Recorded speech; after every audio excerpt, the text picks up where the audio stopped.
Back with the market, right here on ET still absorbing the big bull, and what he told us at ET gets set for a volatile ride of 2018. Yes, 2017 has been the best year he's had, and he's also spoken in favor of some of the currency sensitives, IT as well as pharmaceuticals, wherein he believes the story is pretty much intact, much unlike what the market may be thinking. Bicon, that's holding up a good 2.7% right now in trade. There's also Walkhard, which is looking smart. There's Repco Home, Infibeam, JMR Infra. But the rest of the market is looking bleak. And you've got a negative breath as well, with yet again banks being at the focal point today. So ICICI Bank loses another 2.6%. There's Bank of India and PNB as well, which is a big loser. Metals as well are ebbing off today, with Jindal Steel as well as Hindalco in the red. But let's bring on board R.C. Bhargava, the chairman at Maruti, and we thought of chatting with him about rural and semi-urban markets, whether they are the new avenues of growth, what's the kind of trend spotting that he's seeing right now in terms of premium versus pocket-friendly cars. So let's chat with R.C. Bhargava. Mr. Bhargava, morning. Thanks so much for joining in. Given that the larger part of the demand is now coming in from smaller markets, help us understand, sir, the buying trend that you're witnessing there. Is there more demand for entry-level models or more mid to high segments? We have had the same experience that the prosperity in the smaller towns and the rural areas has been growing quite rapidly in the last many years. The result of which is that rural car sales, which 7-8 years comprised maybe 5% of our total sales, have now gone up to over 35% of our total sales. So the rate of growth has had an influence on the percentage of sales in these smaller towns, rural areas.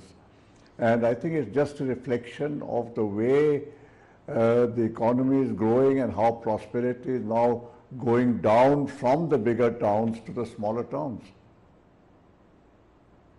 You know, customers often leapfrog entry-level cars for premium hatchbacks. What's the trend at the retail level? Is this segment something you'd be betting on for future growth, given the demand for UV as well as mid-segment cars? You see, the trend of production in any car company has to follow what the customers are wanting and how they are changing. And the change which has been taking place, as you mentioned earlier, is towards premiumization of the cars and putting in all these new features in the cars. I think this trend is going to continue, and we will have a lot of models being offered with premium features in them.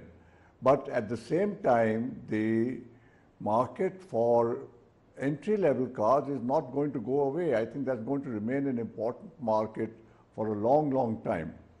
Even when EVs come in the market, I think for a long time, the bulk of the cars which will be produced are going to be the conventional internal combustion engine cars.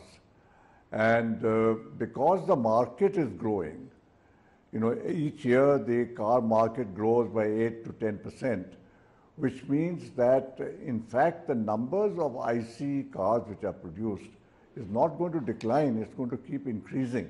So the numbers of conventional cars will keep increasing. The percentage of small cars is not going to change much because of the limitations of infrastructure basically, as well as the fuel cost and such things. But features and what you call premium features of these cars will keep increasing over the years. So, Mr. Bhargava, morning. Let's talk also about the Future S, which marks your entry into the so-called micro SUV segment. Will models like these help you to increase your penetration in the two-tier and the tier 2-tier and the 3-tier markets? And do you plan to expand this market further? No, it's not that the entry-level market is disappearing or anything like that. It won't, because there's a huge base of two-wheeler owners who want to upgrade and who will upgrade the moment they find they can afford to buy a car.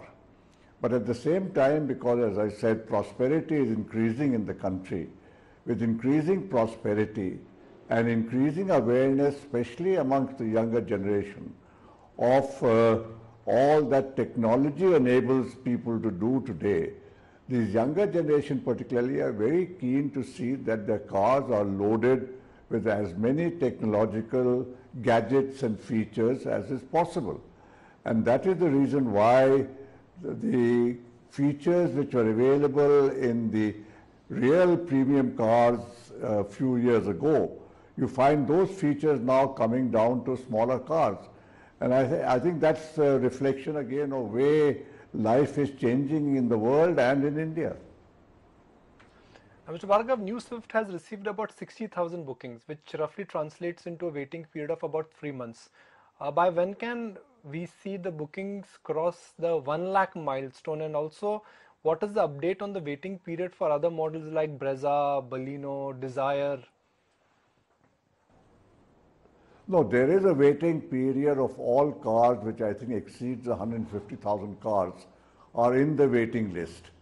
But earlier on, the waiting list consisted of only 2 models basically, the Baleno and the Brezza. Then the Desire got added, and now the Swift has got added, and to an extent the S-Cross has got added. So these are all cars now which are in the waiting list. But despite there being 4 or 5 models in the waiting list, the total number has not gone up very much beyond what it used to be when there were 2 models.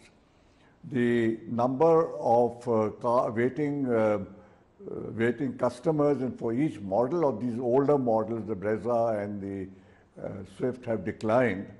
The waiting period has declined, but others have come into the list. So that's really the way the market is going. Right. Mr. Bhargava, whether volumes are going extremely strong, there are concerns being flagged off regarding capacity constraints that you face, which could also impact, I guess, volumes eventually. Could you throw some light on the capacity levels that you're working with currently and the outlook going forward? Is there pressure expected in 2019? All the new capacities are now being created by Suzuki in Gujarat. The first line of 250,000 cars was commissioned about a year ago.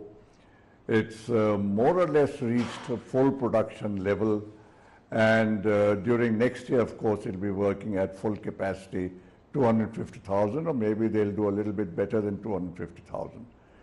The second line in Gujarat is now actually getting constructed, and we expect that will go on stream by the beginning of 2019.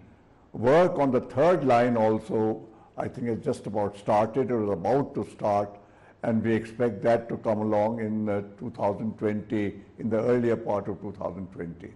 So that's at the moment the way the capacity increases are going to take place, and which will help us to keep increasing our sales. Okay, fair point. Let's talk about the EV play then. What are the timelines for the lithium-ion battery plant, and how are the synergies going to play out between Denso, Toyota as well as Maruti? No, Suzuki, Toshiba and Denso are setting up a plant to make lithium-ion batteries in Gujarat. That company was formally launched, and I think it'll take 2 to 3 years before the product will become available. They may not be available in time for the first EV which we will launch. But as we go along, localization of all the components which go into an EV will be our objective. And whether it's the batteries, whether it's the motors, whether it's the controllers, I think we will work towards localizing all of these as quickly as we can. But as I've been saying, the EV program still is at a very early stage. And the first model which we are going to make, when exactly what its parameters will be, what it will require, Suzuki and Toyota are working on it. We haven't yet got our plans for that yet from them. And once that comes, and then we launch that product, and then we see how it is selling in the market and what the experience of the customers is, I think that will all put together help in building a more viable EV program and policies for the future. You've guided for a downward revision on the royalty payable for Suzuki in models, on the new models at least. By when or how soon do you think the approval is expected, and by how many bips would you see a margin expansion when the new deal is implemented? Oh, the royalty payments, I don't know, but you know, the fundamentals of the royalty payment which were approved by the board, I don't see any difficulty in those actually being approved, because the approval which was given by the Maruti board was given by a board which consists of Mr. O. Suzuki and several members of his senior team. So even if the formal approval has not come yet or will be coming shortly, I'm not sure exactly. I have not followed up because I didn't think is going to be material. The principles of what we talked about, namely reduction of royalty based on certain volume sales, payment in rupees, limit of 5% on royalty, refund of the expenditure on development of models in India, those principles I don't think are going to change at all. Now, in less than 3 years, Nexa has become the third largest passenger vehicle or the PV retail network in the country. How much has the contribution from Nexa grown for the aggregate picture of Maruti, and what are the volumes which you are targeting from Nexa in the medium term now? I think the concept of Nexa and what it is doing to the market has been so well accepted that other car companies, I believe, are also now getting into the same kind of marketing systems as we are. And I believe this Nexa thing is going to come here, has come to India to stay. So I think that is the best testimony of its success. But I think, as appeared somewhere in the press, the sales of Nexa make it the third largest sales company, if it is a separate distribution network in India. Okay, Mr. Bhargava, have to know about what the new launches are like in the pipeline. What's the kind of volume growth guidance that you are expecting on the back of it? And what are your plans of entering the micro SUV space with the concept car, which was unveiled at the Auto Expo this time? You know, in a competitive market, no company can afford not to keep launching new vehicles or to refurbishing and modernizing the old vehicles every few years. I think that program now is given and will continue. That model will have a life which may be around 6 years. After 6 years, the model will get replaced. In the middle of that model life, there will be minor changes. There will be some other refurbishing of the car to make it more attractive to customers. I think you take that as now a given. It's no more an issue of asking, oh, is a new model coming out, because that's going to happen anyway. Right. Also want to talk about the top 10 cities in India that you think contribute to more than 40% of your total India sales are flat to down in the year gone by. Are there signs of a slowdown in your bigger markets? And is that a worry, or do you think the incremental demand from rural and semi-urban is going to be strong enough to sustain the growth momentum? You see, the growth in the bigger cities has been very much higher in the past. And in a sense, there's almost saturation of the car population in big cities. Compared to the average in the country, which is about 20-22 vehicles per 1,000, the bigger cities probably have more than 80-100 vehicles per 1,000. So the potential for growth, and if you're measuring the rate of growth in terms of percentages, has to be higher in cities, A, which are still under-provided with cars, and B, where the base is lower. because a lower base always means a higher percentage growth even if the number of vehicles sold is the same. Okay, Mr. Bhargava, appreciate your time. Thank you for joining us.